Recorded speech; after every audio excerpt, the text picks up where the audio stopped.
Water has a unique characteristic, and it's known as the universal solvent for a reason that it picks up a little bit of everything it comes in contact as it travels, whether that be through the air in precipitation or through the ground or over the ground. Every step of the way, and anything water comes in contact with, it picks up a little bit of whatever that substance is. Thus, water, as it travels over distances, can start to accumulate contamination based on the areas that it's traveled through. My experience has been that the majority of people don't treat or consider their water with any seriousness. If it doesn't smell, it doesn't have an odor, it doesn't leave any kind of scaling or any problems in the house, water is usually not a high priority. We as a water treatment dealership believe that there is a common perception that it's kind of a see no evil, hear no evil type situation with water, simply because unless you send it away for a test or you have something to tell you there's a problem, you rarely do much about that. And most people get to the point where once they send a test, they're fearful potentially of what they could find and fear, a little bit about the costs associated with trying to fix the water. My personal mission with this podcast is to provide customers with the ability to learn about water quality, how to treat it, and the risks associated with their water treatment equipment that they may not be aware of. My passion lies in giving safe water for how you need it in your home.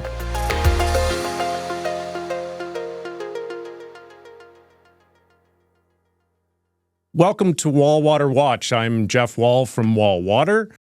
I entered the water treatment industry in the late 1990s and have worked my way through the water treatment industry to now become a water educator. And part of that educational role, I am part of what's called the Canadian Water Quality Association, which is an agency that governs water treatment dealers in Canada, and I provide rural water education as part of that process to them. I'm passionate about water education after an experience that I had as a water treatment service person many years ago. I entered a home and I went to the home to do routine service on a water treatment system and discovered that the young couple that were in the home had just recently purchased their home. We were called in to do that because of an elevated E. coli count, which is a bacteria in the water that can make people very sick or even kill you. E. coli was present in the water supply, so they called us in, and I came in under normal circumstances to do routine service work and discovered that they had just bought their home a couple weeks before. And during that process, there was a water sample that was taken. And that sample came back with no bacteria in it 2 weeks prior. Yet 2.5 weeks later, we have excessive overgrown bacteria in the water. It was an aha moment for me because I realized that there's more to water treatment than just treating in terms of doing service work and installing equipment and doing those kinds of routine things within the industry that is commonplace. It's not that that's not important, it is. But the quality of the water and how you choose to treat it is extremely important along with testing. And that day, I realized that the testing component had failed. Someone had taken a test from either somewhere else or cheated the system because it's impossible for bacteria to be overgrown 2 weeks later when a sample was taken 2 weeks prior. That situation and the level of disbelief on the homeowner's part at the time sparked me into learning more about how rural water works. I'd been working in the water treatment industry in rural water for well over 10 years prior to that. It just changed my focus. And now we are here today. I'm trying to educate off of that initial event that sparked the whole thing. So as water moves through the ground, it can come in contact with substances that are leaching into the ground and entering the groundwater. So it can pick up things like arsenic or mercury. It can pick up water hardness. There are contaminants that are common in groundwater due to the water being stored there. So in the groundwater, you have a pocket of water within the ground, and that pocket is subject to its influences. So as things enter that pocket, contamination can occur from the surrounding area. So if you have a factory or a farm that is in the adjacent area to your water source, the possibility of what is being discharged on that factory or that farm could enter the water supply from a contamination standpoint. So contamination can be things like PFAS, which are known as forever chemicals and relatively new in the contamination spectrum. You can have arsenic, which is present naturally in the water, but it can show up as a result of farming activities. You can have elevated phosphorus levels in the water when farming practice is heavy. It can transfer into a water source or even into a lake. So contaminants are actually entering the water source, and water being the universal solvent, pick them back up and enter into your water supply. When you hold up a glass of water and you look at that glass of water, can you see the contamination that's in the water? Most contaminants are dissolved completely in the water. The majority are colorless and odorless. So unless you test that water, it's not easy to identify what contaminant could be present in a water supply. So taking a look at a glass of water or the way it flows out of your tap is not an indicator whether or not contaminants are present. Most contaminants you don't see, you don't smell, and you don't ever know they're there. In a future episode, I'll be exploring the concepts of water contamination, what they are, how to treat them, and the availability of it based on seasonal changes and how your water source actually enters into your well. When you go to the country, do you really think about the quality of water and what's impacting it? So in the winter, when you're driving down the road and the level of road salt that you see, it's all over the place. That road salt makes its way to the side of the road and down into the groundwater. It makes its way into lakes. And recently, sodium, which is is road salt, is being found in higher levels in water bodies, in groundwater. So water contamination as you step into the country can be from the areas that are impacting. So for example, fertilizers that are put on fields. You can find those fertilizers transferring into the groundwater as it leaches. Residential septic systems can also leach. What you put down your drain or put down your toilet enters your septic system. In certain areas where ground cover is not substantial and you have heavy rock, fracturing of the rock can occur and your septic system can actually get contaminated substances into a water supply. There have been stories of people who have put colored liquids down their drains and it showed up in their water. Many years ago, when I was very new to this, I traveled to my uncle's farm. It was a hobby farm. It was not a full-fledged farm, and he had 2 horses. The horses kept going to a depression in the field, so my uncle decided that water must be entering that hole for the horses to be going there. He put down a pink dye down the hole. A couple days later, the pink was coming into the toilet and the taps in his house. It was in the middle of the field, quite a distance from his house. Every contaminant that travels across the surface and enters a water source has an origin, and those origins can be from farmers' fields, from pesticides, herbicides that are sprayed on the fields. It can be from what you do at your own house when you dump an oil drum out the back because you don't know what to do with it. Or you don't know what to do with the batteries and they end up leaching in your property. You leave them for a long time and they've been leaching, they end up into groundwater sources. Groundwater collects things, and it's easy to see contamination when it's visible. But you can't see contamination when it's not visible. Most contaminants are not visible in the water, and when you turn on your tap, you don't know if you're getting a contaminant from the local farm that is leaching into your water supply, your own property, or your own septic system. As a water treatment professional, I've been told many, many, many times that I have a deep drilled well. My deep drilled well can't have contamination. It's 100 feet in the ground. Fissured rock in the area of your well will contribute surface water sources deep into the ground. And through the work that we've done over the years in rural areas, we've discovered contaminants that are down 100 feet, 200 feet in the ground. So if you have a drilled well, it doesn't mean that the water is 100% safe because it's deep. Most drilled casings in wells only go 20 feet into the ground, so the iron pipe you see sticking out only normally goes 20-ish feet into the ground.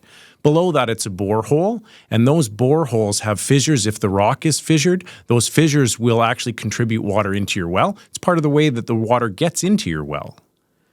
If you were to take a cross-section of limestone base rock, if you were to cut that open and look at it, that rock would have tiny lines. If you were to look at it on an actual chart, it would be tiny little fissures, is just a line through the rock that's an open space. Those open spaces travel from one pocket of water to another.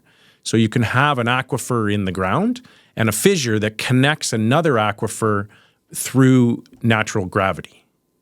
An aquifer is a groundwater source that's basically a pocket of water in the ground. It's where most wells grab the water from. So when you drill a well, sometimes you hit an aquifer and it's an open space, and that open space contains water. So a property that I had previously, when we drilled the well, we actually found that the driller found that when it got down to 50 feet, the drill did what's called dropping. There was no more rock there. It was an open pocket of water. So an aquifer is a pocket of water in the ground that you draw typically a well from, and aquifers are subject to the groundwater influences through fissures, through surface water transfer, and natural groundwater that finds its way to the aquifer. When you live in the country with a home or a cottage or a business that has a well water source or a lake water source, you are responsible for the own quality of your water to be able to test it. How do you test it?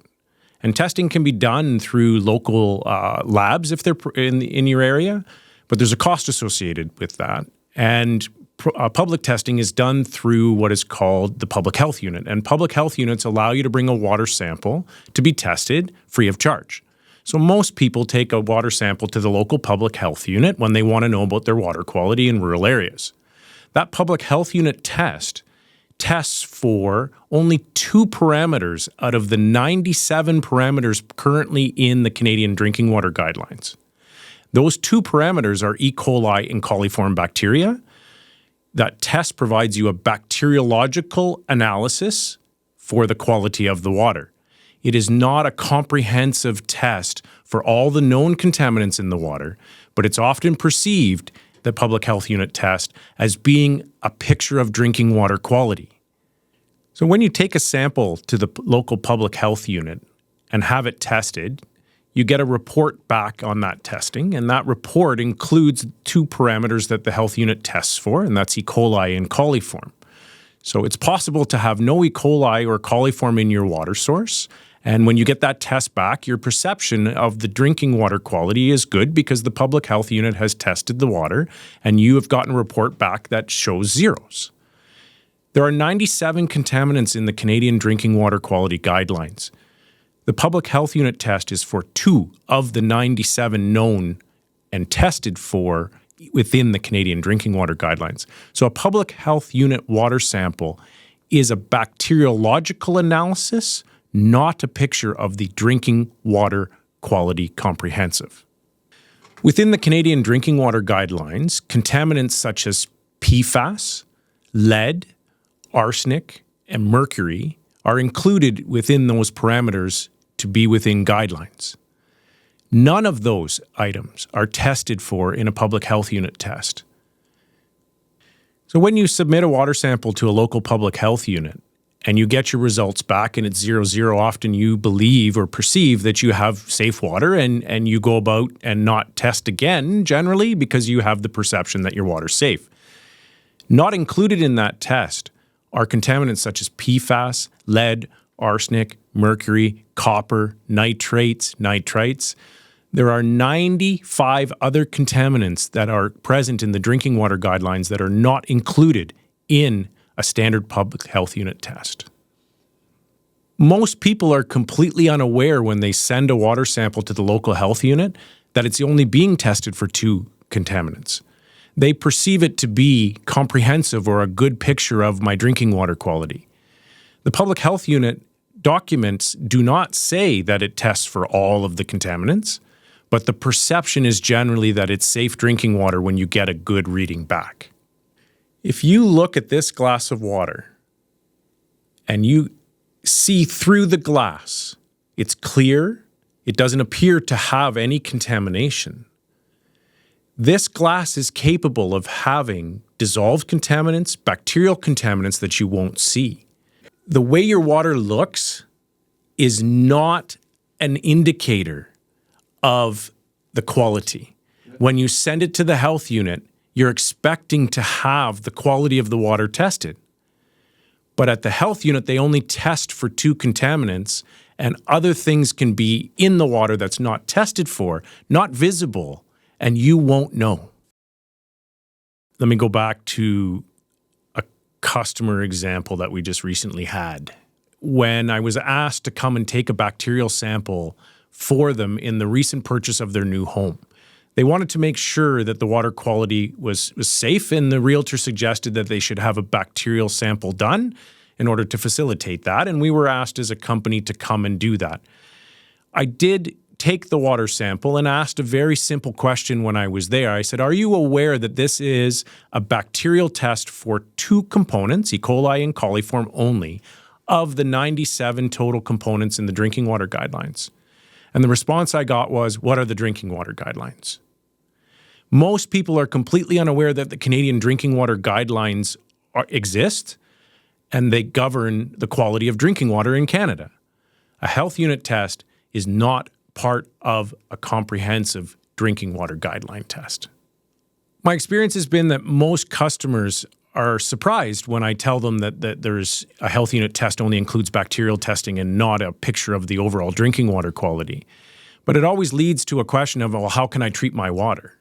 And treating your water should be about comprehensive testing to identify known contaminants, and then selecting the right equipment to do the proper treatment for those contaminants. So for example, if you have hard water, you may want to choose a water softener. Or if you have chlorine in the water, you may want to have some kind of a pitcher filter at your kitchen sink that you can put your tap water into so you can take that chlorine back out, right? So water treatment equipment is designed to fit different roles, and the role is to treat specific contaminants. There is no all-catching water treatment solution that is going to be one filter that's going to fix absolutely everything.